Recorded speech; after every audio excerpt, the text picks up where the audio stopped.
And he said, I want to take the CIA and shatter it into 1,000 pieces and scatter it to the winds. My uncle, John Kennedy, did that. He refused to go to war. So he was surrounded by military-industrial complex, and he realized early on that the purpose of the CIA and the intelligence apparatus was to create a constant pipeline of new wars.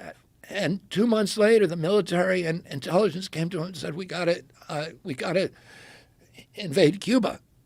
And he was like, "I'm not going to Cuba, and I'm not going to let the military." And they said, "Well, we got all these Cubans trained, and they're going to go attack Castro."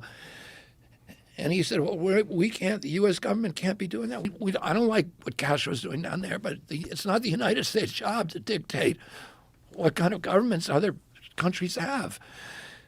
And they said, well, as soon as they land, there's going to be a big revolution. Everybody's going to rise up, and they're going to overthrow Castro. And he said, well, you can't use the U.S. military. And they ended up bringing those guys over. And in the middle of it, in the night, they came to him and said, they're getting wiped out on the beach, and you need to send in the military and invade.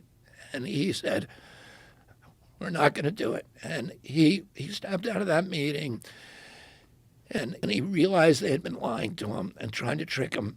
And he said, I want to take the CIA and shatter it into 1,000 pieces and scatter it to the winds.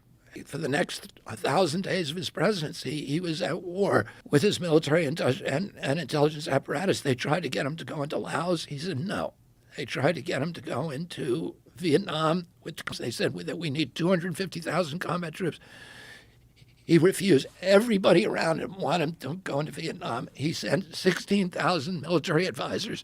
They weren't allowed to fight. Many of them did. They violated the rules of engagement. And his aide came to him and said, 75 Americans have died. He said, that's too many.